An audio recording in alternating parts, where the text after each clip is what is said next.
पाकिस्तान की सियासत के अंदर तलातुम ऐसा है जो कि अभी तक थम नहीं सका। वो इसलिए जारी है कि 8 फरवरी 2024 के इंतखाबात तो हो गए, लेकिन शोर शराबा अभी तक जारी है। जहां पाकिस्तान तहरीक इंसाफ या सुन्नी इत्तेहाद काउंसिल ये कहती है कि पहले हमें इलेक्शन रिग करके हरवाया गया, अब हमें मखसूस नशिस्तें भी नहीं दी गई।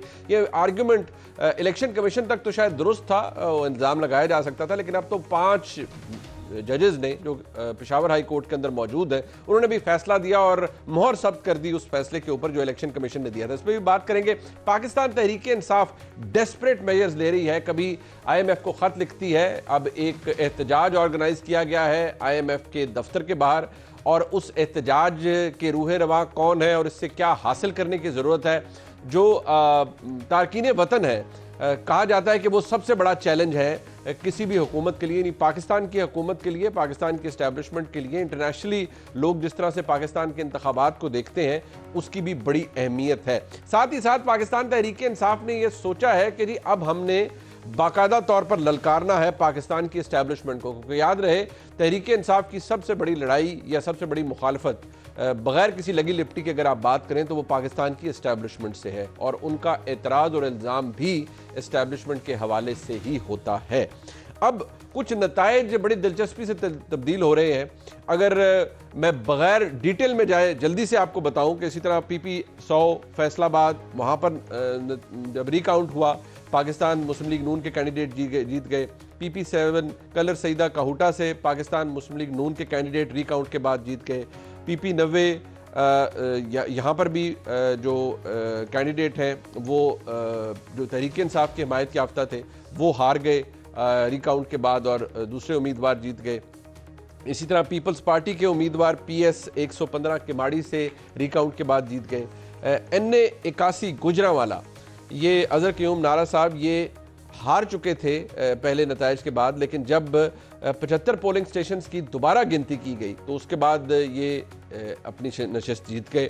लोधरा से अब्दुर्रहमान खान कांजू साहब ये NA 154 से जीत चुके हैं रिकाउंट के बाद।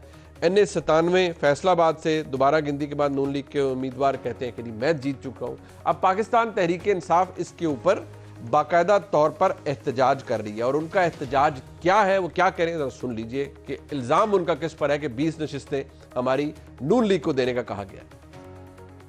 रिपोर्ट्स हमारे पास ही हैं कि चीफ इलेक्शन कमिश्नर ये सो कॉल्ड हुकूमत उसको भेज रही है एज एम्बेसडर टू कनाडा, पर उस पे जो डील स्वीटनर है कि तुमने पाकिस्तान तहरीक इंसाफ के 20 से ज्यादा सीटें उस पे रिकाउंटिंग करके जुर्लू फेरना है, जिस तरह के फॉर्म 47 पे फेरा गया था। चीफ इलेक्शन कमिश्नर को एक टास्क दिया गया है कि कोई तकरीबन PTI की 20 हलकों को जो है ना आपने मुस्लिम लीग नून को देने हैं, और इसके लिए जो है ना ये आप देख रहे हैं कि ये प्रोसेस शुरू हो चुके हैं। एक साजिश शुरू हो चुकी है जिसके बेस पे पाकिस्तान तहरीक इंसाफ के बेट कैंडिडेट जो जीत चुके हैं उन कैंडिडेट को रिकाउंटिंग के जरिए से जीत को शिकस्त में तब्दील करने की कोशिश की जा रही है। अब ये आपने क्लिप देखा, कहा गया कि 20 नशिस्तों का टास्क दिया गया। पता नहीं बात दुरुस्त है या नहीं, लेकिन ये लड़ाई आखिर कहां जाकर रुकेगी।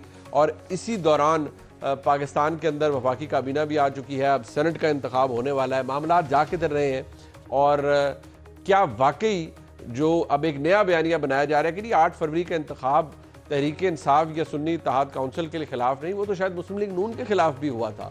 और फिर अब देखिए कलई खुल रही है, बहुत सी सीटें टर्न हो रही हैं, बहुत से नताइज मुख्तलिफ आ रहे हैं, तो ये एक्चुअली हुआ क्या है, ये भी शायद एक नई थ्योरी है। इसके ऊपर बात करने के लिए मेरे साथ मौजूद है इंजीनियर खुर्रम दस्तगीर खान साहब, सीनियर रहनुमा है पाकिस्तान मुस्लिम लीग नून के। खुर्रम साहब आपका बहुत शुक्रिया।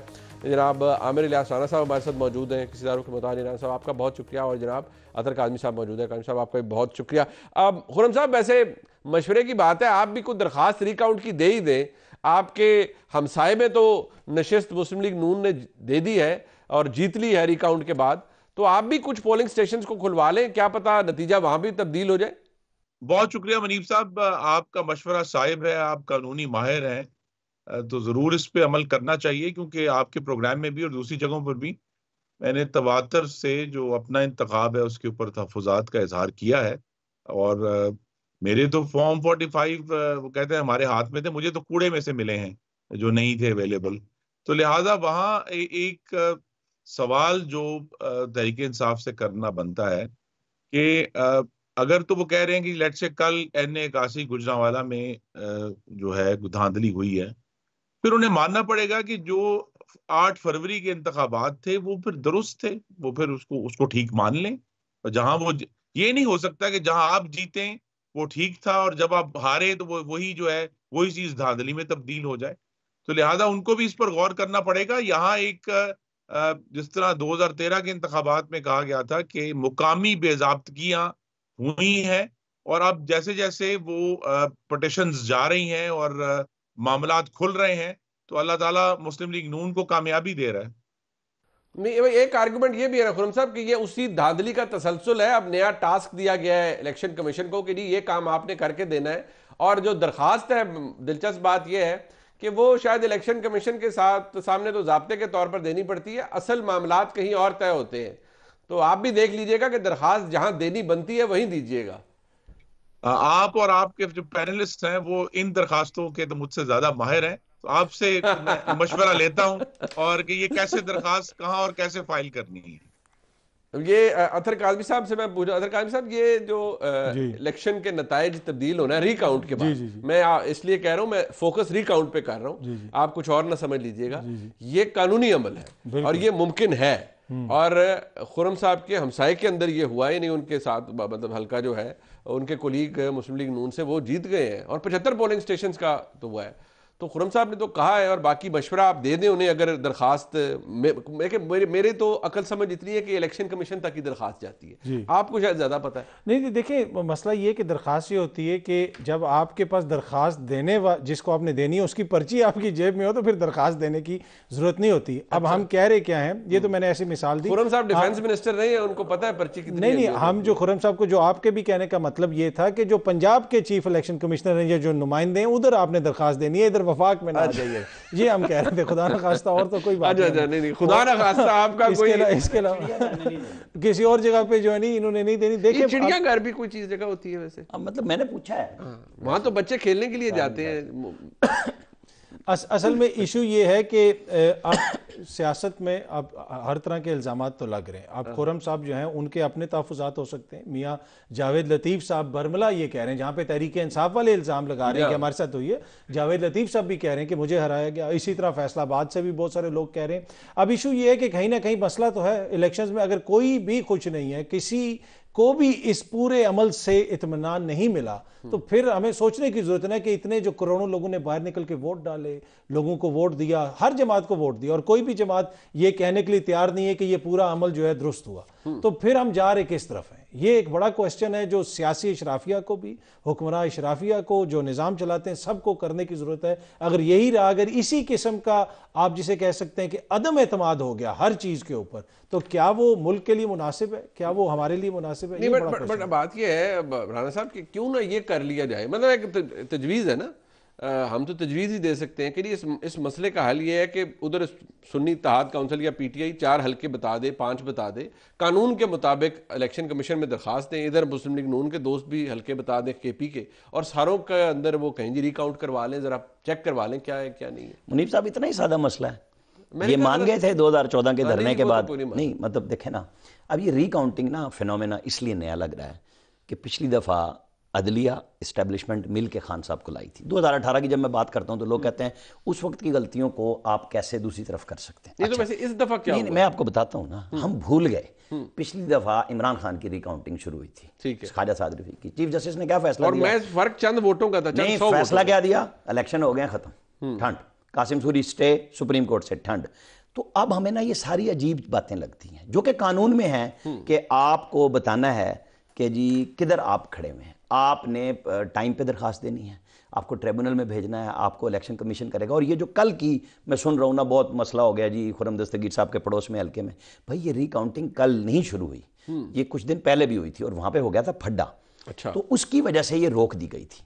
तो आपने मेरे शहर से यार एक एमपी जीता है और आपने उसका नाम ही नहीं लिया, पीपी 90 का बखर दरिया खान से, वहाँ अहमद नवाज नवानी जीते और इरफानुल्लाह न्याजी, हफीजुल्लाह न्याजी के भाई। बिल्कुल बिल्कुल, ये पीपी 90 मैं जरा मैं बता दूंगा हमारे शहर का नाम, मेरी गलती है, मैं बताना, मैगा हमारे शहर का नाम भूल गए, बखर से, बखर से, हाँ जी। तो वो भी रिकाउंट हुआ। बिल्कुल, असल में ये इसी बुनियाद पे मैं कह रहा हूँ कि या तो कोई टर्म्स ऑफ रेफरेंस हो कि जी हमने मानना है। जब आपका है कि मैंने मानना ही नहीं, मेरा कौवा सफेद है, आप उसको काला कैसे कराएंगे? कानून आपने मानना नहीं, आप कहते हैं जी बल्ले का निशान, 3.25 मिनट की वीडियो है, सारे जितने जफादरी वकला हैं उनकी कलई खुल गई सुप्रीम कोर्ट में।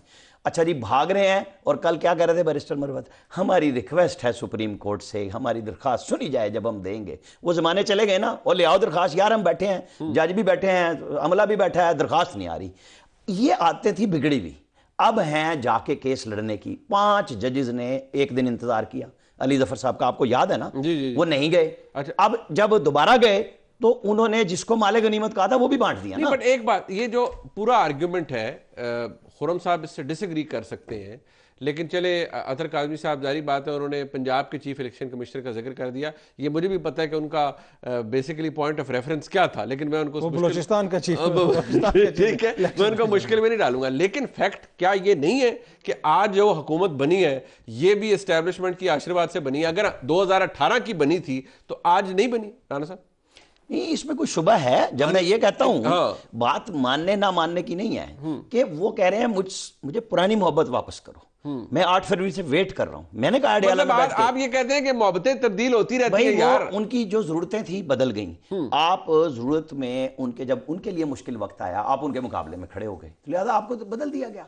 अब वो एक ये 2013 का मैं कहता हूं बार बार एक रिपीट है, जिसमें सादा अक्सरियत विफाक में नहीं मिली, बाकी सबको नवाज दिया गया, नवाज शरीफ के अलावा। ठीक है, वो सादा अक्सरियत की वजह से ही बनते वज़ीर आज़म नहीं बने। अब जो अरेंजमेंट है वो ये है कि सबको मिल गई। क्यों जनाब अली अमीन गंडापुर साहब इतने, जिसको लोग कहते हैं, मैं नहीं कहता ये बात कि वो बहुत सॉफ्ट थे, वो कहाँ जाए? मुझे ये बताएं कि वो केपी के फंड्स लेने के लिए क्या इंडिया जाएंगे, अफगानिस्तान जाएंगे? उन्होंने अपने प्राइम मिनिस्टर के पास लड़ाई अभी हम ये बहस क्यों करते हैं? नहीं, बट ये लड़ाई यहाँ रुक नहीं रही ना। बस बात ये है, मैं एक सिर्फ हवाला दे दूं जो असद कैसर साहब ने, अब उन्होंने आज भी कहा कि अगर किसी का ये ख्याल है कि हम खामोश हो जाएंगे, चुप कर जाएंगे, तो ये आपकी गलतफहमी है। उन्होंने बाकायदा तौर पर कहा है कि ये बनाना रिपब्लिक नहीं है और ये किसी के बाप का भी मुल्क नहीं है। ये उन्होंने अल्फाज कहे हैं। उन्होंने क्या कहा है, जरा सुन लीजिए।